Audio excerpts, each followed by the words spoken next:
And that people don't get divorced because they don't love each other anymore. People get divorced because they don't like each other anymore. What would you say the consequences then for people who have these marital problems or divorce, but even they even turning to a therapist can't help them? Dude, you can spend an hour this week fixing your marriage or building your marriage, or you can spend a lifetime trying to figure out who in the world is going to get the kids for Thanksgiving. So the consequences is far too great. They'll spend the rest of their life dealing with it. And remember, with the way that the court systems are in the country that you and I live in, with the way those court systems are, they are heavily weighted toward a female, that she'll be taken care of, the kids will be taken care of. And when a man neglects his marriage, what ends up happening is that he builds up resentment in his family to the point to where they don't care how they hurt him. Wow. Or if they hurt him. They don't care because they lose all empathy once they're hurt. When you're going through this rocky time of divorce, man, you need to be focused.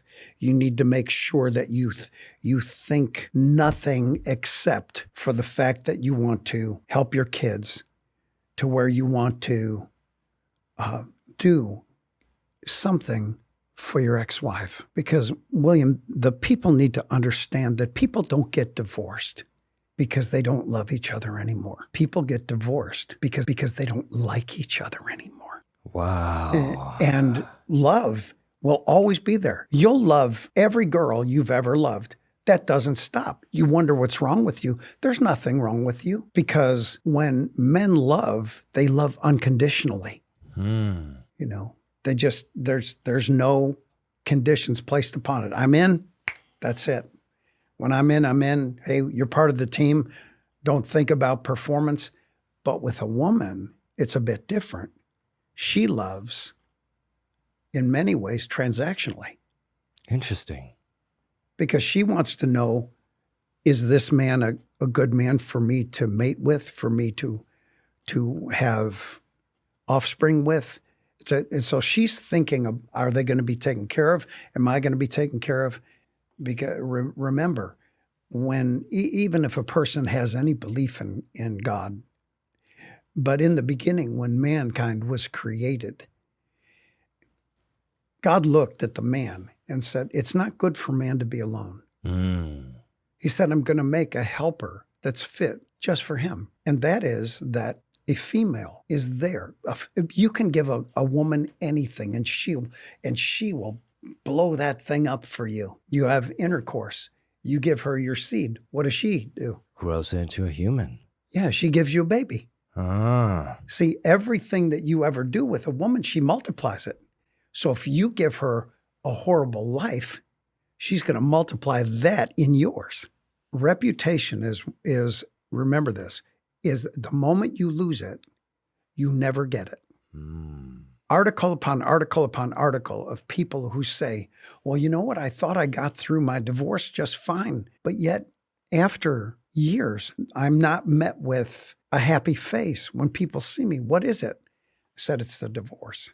Because you failed at the most fundamental decision of life, which is who you're going to settle down with. Because you don't necessarily settle down with who you consider to be the greatest person you ever met.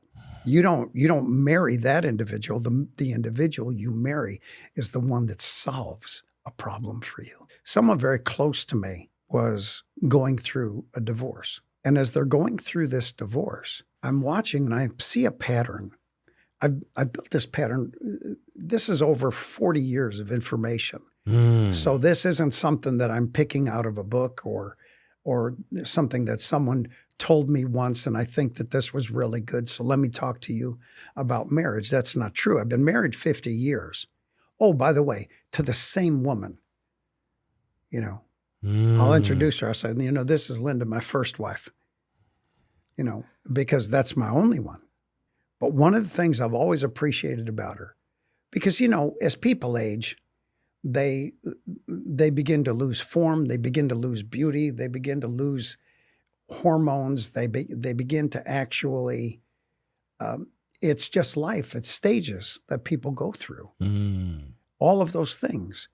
This is the truth that people aren't willing to talk about, but it's so important because this actually, I mean, I've seen so many people that literally stop having sex with their spouse, but they're too afraid to tell their spouse why.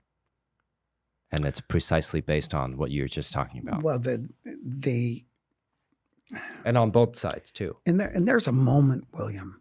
There's a moment when you trip and you still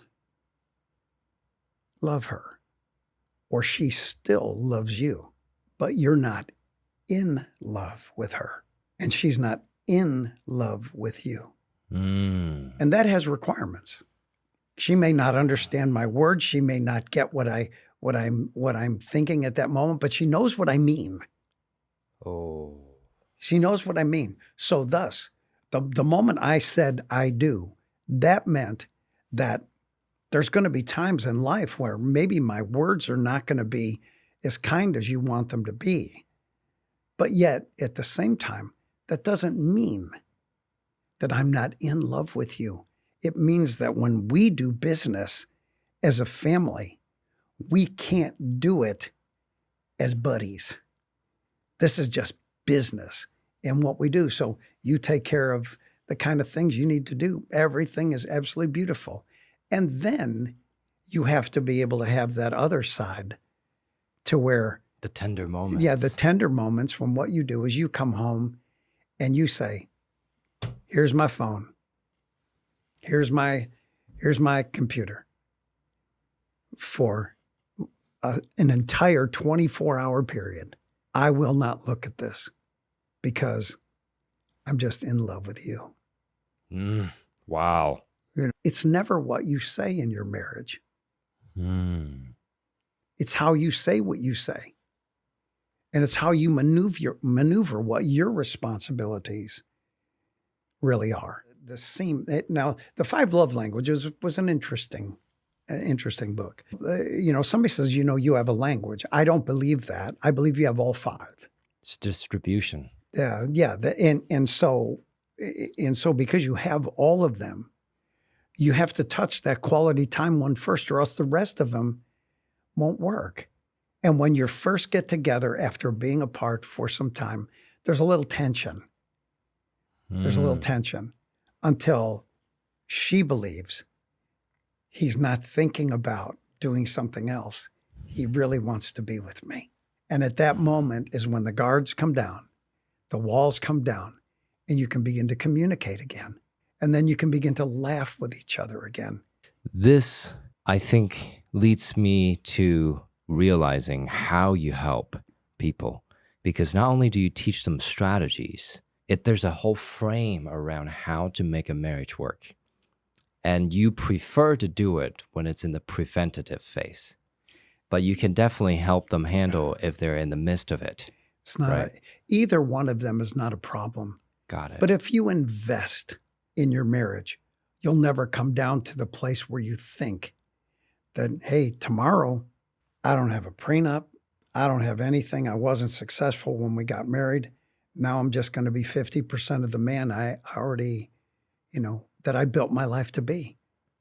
Because this system is going to make sure that she's going to be okay, but those kids are going to be well taken care of. And that's where I'm saying divorce to me isn't even necessarily a last resort. Divorce actually needs to be over in the discovery phase of, is this the kind of individual that I want to spend the rest of my life with?